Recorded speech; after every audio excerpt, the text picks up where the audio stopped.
Bonjour à tous, ici Yen Bui et vous êtes sur un nouvel épisode du podcast Cultiver la croissance digitale de votre business.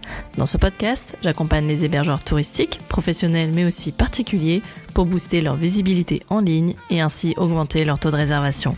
Chaque semaine, je vous partage des conseils faciles à mettre en action au travers d'épisodes de podcast au format court. Dans l'épisode du jour, je vous livre mes 6 astuces pour animer vos réseaux sociaux à distance quand on n'habite pas à proximité de sa location saisonnière. Allez, c'est parti pour l'épisode du jour. Pas toujours facile de maintenir une présence régulière sur les réseaux sociaux et encore moins quand on ne réside pas à proximité de sa location saisonnière. Alors comment continuer à poster régulièrement des contenus sur les réseaux sociaux à distance? Je vous livre 6 astuces de community manager dans cet épisode. Le secret pour pouvoir maintenir sa stratégie des réseaux sociaux même quand on est à distance, c'est tout simplement d'anticiper tout ce qui peut l'être. Alors, est-ce qu'on peut réellement publier régulièrement sur les réseaux sociaux quand on est à distance? Et la réponse c'est oui, vous le pouvez. Pour y parvenir, vous devrez néanmoins anticiper un maximum tous les contenus à produire, photos et vidéos notamment. D'où l'intérêt d'établir un calendrier éditorial. En ayant une vue globale sur les publications pour le ou les mois à venir, vous allez pouvoir identifier tous les contenus manquants à produire. J'en profite donc pour vous rappeler qu'un bonus gratuit vous attend sur mon site yenbui.fr en téléchargement. S'il s'agit d'un calendrier éditorial à utiliser sur la plateforme de gestion Trello, donc une plateforme que vous pouvez utiliser gratuitement aussi, et qui vous livre en fait 3 mois de contenu pour rester régulier sur les réseaux sociaux. Peu importe votre localisation géographique, ça s'y prête. Il y a des checklists, des points à ne pas manquer et ça vous permet tout simplement, comme je viens de le dire, de pouvoir anticiper votre production de contenu. Alors, je vais tout de suite aussi vous rassurer, la stratégie des réseaux sociaux, pour ceux qui ont écouté l'épisode concernant les 12 idées de publication, vous montre aussi que vous n'êtes pas obligé toujours de partager du paysage en temps réel avec la saison actuelle, etc. Là, vous pouvez aussi rester régulier d'une manière différente en construisant non pas uniquement une banque d'images, mais aussi penser à faciliter le séjour de vos futurs clients. Alors, j'insiste dans cet épisode encore une fois sur l'importance de publier de manière régulière sur les réseaux sociaux. La plupart des professionnels du tourisme, qu'ils soient prestataires d'activités, hébergeurs, restaurateurs, commerçants, ont tendance à faire la même erreur, c'est-à-dire qu'ils ont l'habitude de publier sur leurs réseaux sociaux en période de pleine saison et de les délaisser en hors saison. Et ça, c'est souvent dû au fait que leur établissement est fermé et qu'ils ont une autre activité le reste de l'année ou alors tout simplement qu'ils sont partis en vacances. Mais ce qui est vraiment dommage à mon sens, c'est de ne pas profiter justement des périodes plus calmes qu'offre cette intersaison, cette période qui souvent a lieu au printemps ou à l'automne, pour en effet développer sa stratégie de visibilité et préparer la saison afin d'augmenter ses réservations. Les intersaisons sont également des moments propices pour effectuer des travaux d'amélioration dans votre logement touristique par exemple. Pour finir sur ce premier point, rappelez-vous simplement que vos futurs clients choisissent leur prochaine destination de vacances environ 2 mois avant le début du séjour, en tout cas pour les voyages en France, et parfois bien plus longtemps en avance quand il s'agit de destinations lointaines.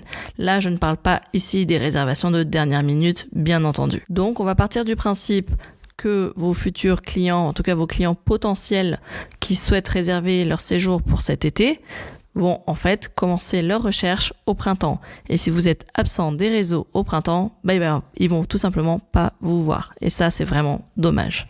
Alors oui, c'est dommage, mais vos futurs clients préparent leurs prochaines vacances au moment où vous aimeriez plutôt lever le pied de votre côté.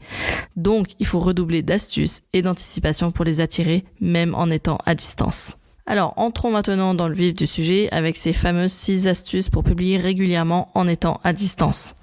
Pendant les 4 années où j'ai été community manager pour l'office de tourisme du Dévoluy, je me souviens que chaque année, c'était le même problème. En pleine saison, j'étais présente quotidiennement ou presque sur les réseaux sociaux. Je profitais de la période pour alimenter la photothèque et la vidéothèque. Alors, en période d'intersaison, il fallait continuer à communiquer et pourtant, c'était les périodes où j'étais en congé ou alors des périodes beaucoup plus calmes.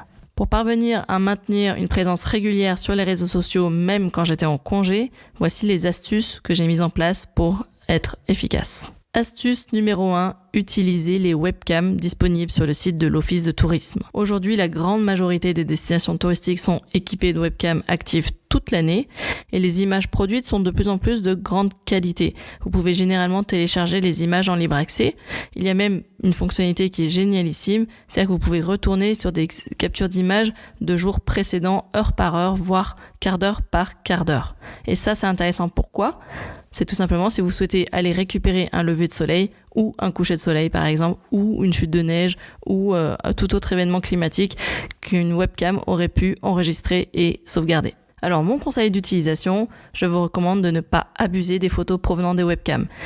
Utilisez à bon escient et avec parcimonie, au risque en fait de lasser votre audience avec des photos prises toujours du même angle, et gardez les webcams sous le coude pour des moments clés à partager. Deuxième astuce de Community Manager, repartager les contenus publics. Il est très courant que les photos ou vidéos publiées par les offices de tourisme ou les lieux d'intérêt ou les organismes de promotion soient elles-mêmes repartagées sur les réseaux sociaux et en fait c'est bien le but. En tant qu'ancienne Community Manager, je vous le confirme, plus un contenu que je publiais était partagé et en fait plus je m'en réjouissais. Donc effectivement, les repartages permettent à une publication d'atteindre une portée plus importante en touchant des cibles plus élargies, et c'est justement l'objectif d'un community manager, que sa publication devienne virale. Alors, donnez-vous-en à cœur joie. Néanmoins, laissez-moi vous rappeler quelques règles de bonne conduite sur les réseaux sociaux. Le commentaire agréable sur la photo d'origine, tu laisseras. L'autorisation de repartage, tu demanderas en tout cas la première fois. Le copyright de l'auteur de la photo, toujours tu mentionneras dans ta publication. Les hashtags avec modération, tu utiliseras. Et le repartage en story, tu pourras aussi. Je vous invite à télécharger 2 applis mobiles gratuites qui m'ont été très utiles dans ma mission de community management. C'est l'application Repost et Story TV, donc qui sont uniquement pour les contenus postés sur Instagram. Ça permet de récupérer les stories publics, enfin quand je dis public, de comptes publics et non pas privés, et de pouvoir récupérer les visuels et ainsi de les repartager. Troisième astuce pour pouvoir rester présent sur les réseaux sociaux même quand on est à distance, c'est d'utiliser des photos issues de sa bibliothèque d'images. Ça va de soi, certes. Encore faut-il arriver à les retrouver facilement. Que ce soit sur votre ordinateur, votre smartphone ou sur le cloud, pensez à trier vos images. Et encore plus important que ça, pensez à les renommer avec des mots-clés pertinents qui vous aideront à les retrouver facilement grâce à l'outil de recherche de votre ordinateur ou de votre smartphone. Un exemple de classification de photothèque, ça peut être le tri par saison, hiver, été, printemps, automne, par thématique, les restaurants, les sorties, les paysages, les activités. Ça peut être aussi un tri par événement ou temps fort de la saison. Ça peut être aussi un tri par auteur de la photo. Si vous faites par exemple régulièrement appel à des photographes ou si ce sont des photos issues de l'office de tourisme ou de certains photographes que vous suivez de manière régulière. Quatrième astuce, et qui fera l'objet d'un épisode complètement dédié à ça, c'est de développer un réseau d'ambassadeurs et de partenaires locaux. Je vous réfère ici à la stratégie de partenariat, donc j'ai déjà publié sur le blog et qui fera l'objet d'un futur épisode de podcast. Au-delà de la mise en place d'offres commerciales, vous pouvez tout à fait vous constituer un réseau de correspondants locaux. À l'instar en fait des chaînes de télé nationales qui ont des correspondants locaux pour couvrir l'actualité, vous pouvez en faire de même avec votre réseau de connaissances et de partenaires. En développant votre réseau local, vous allez pouvoir organiser vos publications en vous appuyant sur votre réseau et tout cela à distance. Et ça, c'est vraiment du luxe. Mon conseil, identifiez quelques personnes qui sont susceptibles de vous relayer sur le terrain et dont le niveau en photo vous paraît suffisant. Parce que c'est pareil, il faut que la photo derrière soit plutôt de bonne qualité. Assurez-vous aussi que cette personne puisse facilement vous envoyer ses photos, par exemple avec WhatsApp. Et si vous avez une idée précise de la photo à prendre et de l'angle à prendre, essayez de lui envoyer par exemple des photos que vous aimeriez obtenir. Ça lui facilitera la tâche d'une part et ça vous évitera des déceptions. Cinquième astuce, c'est de tout simplement confier la mission à un prestataire ou un photographe professionnel à l'occasion d'un projet déco pour votre hébergement touristique par exemple. Vous pouvez être amené à faire appel à un photographe professionnel à plusieurs niveaux. Prendre des photos de votre bien immobilier, vous vendre des tirages professionnels à accrocher au mur de votre location saisonnière et pourquoi pas réaliser une série de photos de paysages de votre destination que vous seul allez pouvoir utiliser. Une astuce, pensez à consulter régulièrement les portfolios en ligne des photographes locaux. Il arrive parfois qu'une série de photos puisse vous intéresser et essayez de trouver ensuite un accord pour utiliser les photos en question. Et enfin, 6e et dernière astuce pour maintenir une présence régulière sur les réseaux sociaux, même quand on est à distance, c'est d'avoir une stratégie de contenu asynchrone. Là, l'idée, c'est de publier autre chose que des photos et vidéos, c'est-à-dire des contenus qui sont intemporels en fait. Il s'agit de communiquer avec votre cible sans être corrélé à la saison en cours. Ça peut être des contenus parlant de votre histoire, de votre parcours, de vos coulisses et de vos projets d'aménagement par exemple. Voici de manière un peu plus précise des exemples concrets qui j'espère pourront illustrer mes propos. Donc vous pouvez très bien parler de votre histoire, votre relation avec le territoire, votre attachement à la région.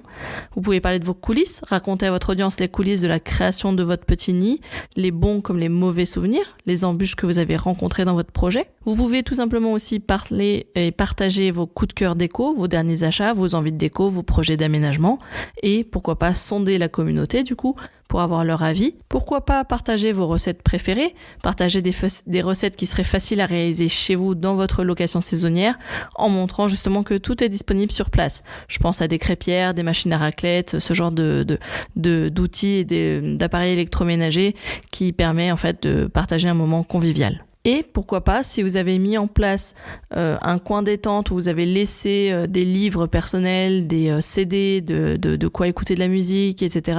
Ou si votre logement est équipé d'une télé avec votre abonnement de Netflix, pourquoi pas partager vos séries préférées, vos lectures du moment, vos musiques préférées, etc. Et là, ça créera encore plus de liens avec votre communauté. Tous les exemples que je viens de vous citer ont un point commun, c'est qu'ils peuvent être partagés à tout moment, quelle que soit la saison. Et ça, vous pouvez les publier quand bon vous semble. C'est un contenu qui est en général idéal quand on est vraiment en manque d'inspiration. Et pour toutes celles et tous ceux qui apprécient ces quelques idées de publication, j'avais publié un épisode précédent avec les 12 idées de publication sur les réseaux sociaux que vous pouvez aller réécouter, que je vous mettrai en lien dans la description de l'épisode. Vous pouvez aussi aller télécharger le bonus gratuit disponible sur mon site web avec 3 mois de contenu gratuit proposé dans un calendrier éditorial utilisable sur l'outil Trello. Voilà. Et voilà, l'épisode touche à sa fin. J'espère que ce contenu vous a plu. Si oui, laissez-moi une note 5 étoiles sur cet épisode sur la plateforme d'écoute de votre choix ou laissez-moi un commentaire. Et si ça vous a inspiré, dites-le moi aussi en commentaire sur les réseaux sociaux. Je me ferai un plaisir d'échanger avec vous en live, que ce soit sur Instagram, Facebook, LinkedIn ou bien Pinterest. N'hésitez pas à me suivre. En tout cas, je vous laisse et je vous souhaite de passer une bonne journée ou une bonne soirée. Et je vous dis à la semaine prochaine pour un nouvel épisode. Ciao, ciao!